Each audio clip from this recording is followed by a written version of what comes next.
Bien, amigos, continuamos dialogando con el ingeniero Hernán Grados, director general de la Corporación Educativa John F. Kennedy.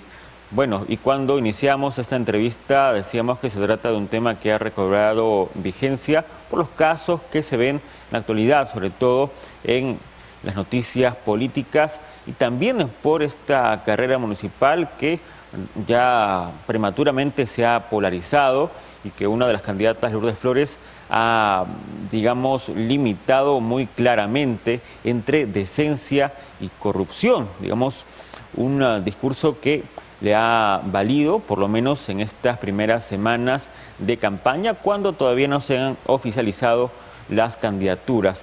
Parece que esto es importante para la ciudadanía, el tema de que una candidata lance, digamos, esta fórmula entre decencia y corrupción, realmente le puede valer, digamos, a una candidatura.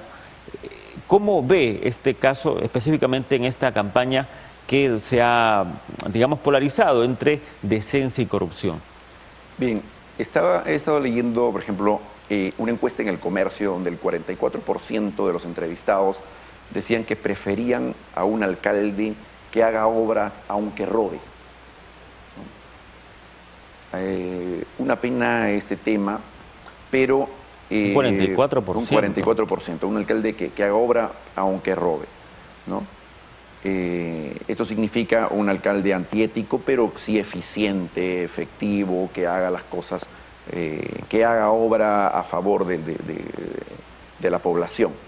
Pero afortunadamente también hay una mayoría que quiere un candidato ético, honrado, honorable y capaz. Lo importante es tener un candidato o un alcalde ético y eficaz. Unir las dos cosas. ¿Por qué tienen que ser incompatibles? ¿No? Esa imagen de que es incompatible el ético y el eficaz, que el otro sí es eficaz, que el ético es débil, eso no comparto esa idea.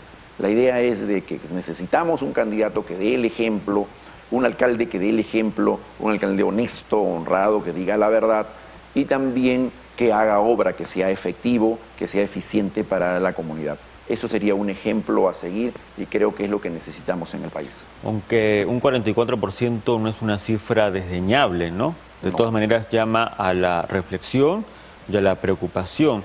¿Qué pasa en todo caso con esa gente que tiene esa idea? Hay una flexibilidad moral en el peruano promedio ya ante episodios recurrentes de corrupción. Uno se adapta, digamos, a lo que en un primer momento pueda llamar la atención y llamar escándalo. Uno, digamos, en fin, es la idiosincrasia del político peruano. Yo también puedo ser así, llegado el momento de tener un cargo público, puedo caer en esa tentación. En fin, bueno, vamos, a que haga obra, que sea eficiente. De todas maneras, bueno, es preocupante, ¿no? Una cifra tan elevada. Es una cifra muy elevada, pero también esa cifra es producto del deterioro de la moral del país que se ha venido incubando en los periodos anteriores, ¿no? También debemos decir de que es preferible la ética, la corrección, la eficiencia y que esto debe estar unido, no debe estar separado. Hay un desencanto de la población respecto a la clase política y ese desencanto lo hace que no tenga interés en la política y no tiene interés por la frustración que esto significa, por el escepticismo, por la duda que empaña a la política o al que participa en política. No dudemos también que Lourdes Flores ha sido presidenta de una empresa de línea aérea con capitales dudosos. O sea, también digamos que ha participado en compañía de personas no muy bien vistas, ¿no? Entonces, de Cataño, ¿no? El apellido me parece de este hombre involucrado presuntamente también en lavado de dinero, activos, con el cual hizo una línea aérea. Y la cual ella ha sido la ejecutiva principal, ¿no? Claro, digamos que también tiene algunos puntos flacos que pueda presentar en ese aspecto, pero como usted decía, ella, la imagen que proyecta, lo que ha vendido, digamos, en el mercado político electoral, la imagen de Lourdes Flores es la de una persona profesional, honesta, decente. ¿Y cuánto cuenta la percepción también en política, no? Algo que va más allá de la realidad, la percepción como una verdad en sí misma. Así es. En el posicionamiento que tiene cada persona, la percepción es importante. No todos las personas percibimos, tenemos una percepción, aunque no conozcamos un producto, un país o una persona, tenemos una percepción de esa persona. Y esa percepción tal vez sea verdad, sea neutra, sea favorable, sea incierta, pero ya esa percepción determina mi voto. A veces el voto no es racional y se basa simplemente en percepciones. Esta campaña va a ser una campaña muy fuerte, es una campaña en la cual las personas deben estar atentas a la postura de cada candidato, a la honestidad que tengan detrás de ellos. La prensa también debe estar muy atenta a cada uno de ellos, a escudriñar, tanto en el distrito como en la provincia de Lima, a escudriñar a sus listas, ¿no? ¿Qué tipo de personas son? ¿Qué características tienen?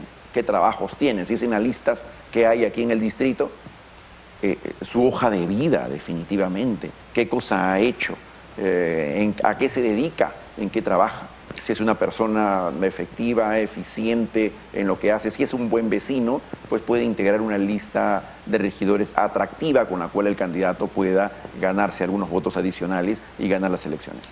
Y por ejemplo, vamos a la otra vereda, ¿no? La del frente, que es el caso del Escuri, que es un caso curioso, ¿no? Porque, bueno, contra su voluntad se ha vendido políticamente como un alcalde eficiente, pero también aplicándole ahora este San Benito de estar pues ligado con ciertos aspectos corruptos, ¿no?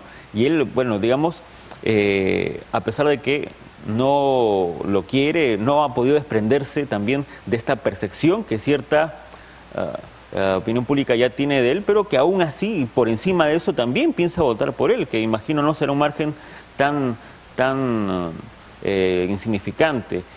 Por ejemplo, el Escuri tiene problemas ya en estos momentos con una parte del Jurado Nacional de Elecciones que ve, digamos, en el proceso que lleva por la vía expresa del Callao, antecedentes que no le permitirían postular a la alcaldía de Lima. Tiene una comparecencia restringida por el caso de la vía expresa del Callao, las tarifas, el peaje que se cobraba.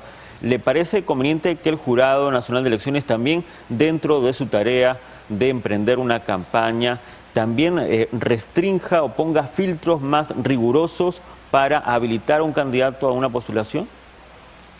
Esa es una pregunta bien complicada en cuanto a mi posición respecto no a la política, sino a la economía del país. Yo soy un creyente del mercado, por ejemplo.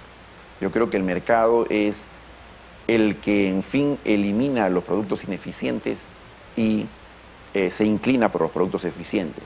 Es aquel que elimina todo aquello que no satisface las necesidades. Y el mercado electoral deberá dejarse ser la persona que decidan lo que realmente conviene a la ciudad. Ahora, como filtro, no sabemos si ese filtro tiene inclinaciones hacia un lado o hacia otro. Los filtros son hay que tenerle cuidado a los filtros porque esos filtros parecen que estuvieran inclinados, ¿no?, a favorecer. Siempre hay personas que se inclinan o que ya tienen una participación determinada y buscan en todo momento entorpecer esta campaña. Pero yo creo que la campaña se debe dar entre los dos y será la gente, el mercado electoral, quien decida quién de los dos llegará a la alcaldía de Lima. Por ejemplo, leemos artículos de José Barba Caballero, líder de Cambio Radical, este movimiento que lanza a Jaime Bailey como candidato presidencial, y hay una permanente tesis en este ex congresista José Bravo Caballero acerca de la incompatibilidad casi total, como dos agentes que se estorban entre sí, entre moral y política. Aduce, por ejemplo, que dado el caso, un gobierno, un presidente que tiene que derrocar a las fuerzas violentistas, terroristas, como ocurrió en los 80s y 90s, lamentablemente tiene que haber un saldo de personas que paguen por esas consecuencias en una lucha civil, por ejemplo, poblaciones aniquiladas o o centros poblados que son pues exterminados, pero todo esto dentro de un plan más integral y conjunto de lucha contra la subversión que finalmente valió la pena.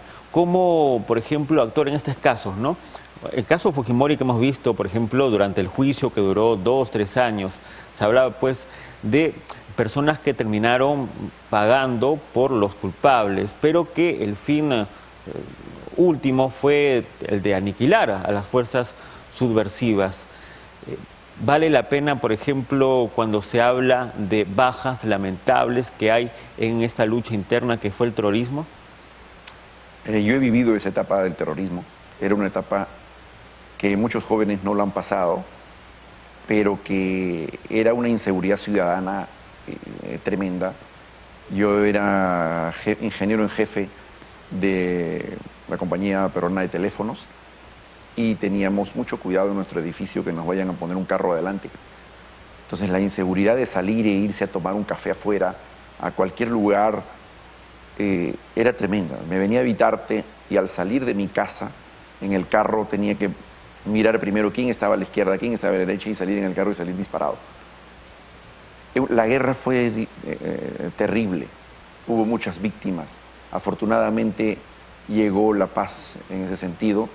Esa violencia todavía existe, queda en algunos focos, pero muy distantes de la capital, en algunos focos distantes. Y era una violencia que ya había tomado la capital. Era una violencia completo, en la cual ¿no? había que detenerla, había que detenerla. Pero, bien, pero frente a esa disyuntiva, por ejemplo. Frente a esa disyuntiva ha habido atrocidades de ambos lados, ¿no? Atrocidades de ambos lados. Yo creo que en el Museo de la Memoria debe haber de ambos lados, ¿no? Si bien se usó mucho la fuerza, también el otro lado la usó hacia las personas civiles indefensas, y me parece que debemos olvidarnos de eso y amnistiarnos absolutamente con el fin de llevar la fiesta en paz. En cuanto a la corrupción, quiero dar dos notas. Hay dos versiones de corrupción. La primera corrupción tiene que ver con el dinero, ¿no? Cuando hay un funcionario público y hay una empresa que necesita algo, y el funcionario público o el político, la empresa solicita un beneficio, está dando un soborno. Y cuando el político exige a el beneficiado una cantidad de dinero, es una extorsión, ¿no? La otra versión es cuando se altera una norma. Cuando se altera una norma o se altera el cauce de los hechos, tenemos otro tipo de cuando se hacen corrupción. Lobbies, por ejemplo, cuando se hacen lobbies, moda. Cuando se malversan fondos, ¿no? Yo, por ejemplo, estoy en el poder y le compro a mi amigo X a un precio mayor y a una calidad inferior que cualquier otro. Malverso los fondos del país. Cuando trafico con influencias, también. Cuando doblo la justicia, también. Cuando acepto solo las peticiones partidarias, ¿no? También es corrupción, ¿no? Entonces, cuando acepto regalos, favores sexuales u otro tipo de medio, también es corrupción, no solamente económico. Hay de los dos lados, el económico y el que va más allá de lo económico. Pero ese sí es castigable, ese sí es dañino para el país. Lo de la guerra que hubo con Sendero Luminoso y las dificultades que existieron, afortunadamente ya estamos en paz y es el momento de olvidar lo que es las atrocidades que se cometieron, de ambos lados. Aunque también cabe la pregunta, ¿qué tan fácil es para los familiares de estas víctimas inocentes, totalmente desvinculadas de Sendero Luminoso, olvidar una situación así, ¿no? También es cuestión de ponerse en su lugar y ver también que reclamaban justicia con total legitimidad y la indignación del caso. Así es, hay mucha indignación. Casos que no se pueden tampoco pasar por alto. Pero volviendo al caso, por ejemplo, de la corrupción, mucha gente en la época de los Vladivideos, cuando se empezaron a difundir profusamente, estos decía, bueno, qué mal este dueño del canal, qué mal este dueño del Jurado Nacional, este dueño de banco, pero decía también la gente, y era la opinión de algunos, yo tampoco lo puedo juzgar, porque en una situación así, yo, estar en una salita, que me pongan pues cerros, montañas de dinero, de dólares, no sé cómo actuaría yo, por eso es que tampoco puedo juzgar. Había gente que se ponía en lugar de una persona involucrada.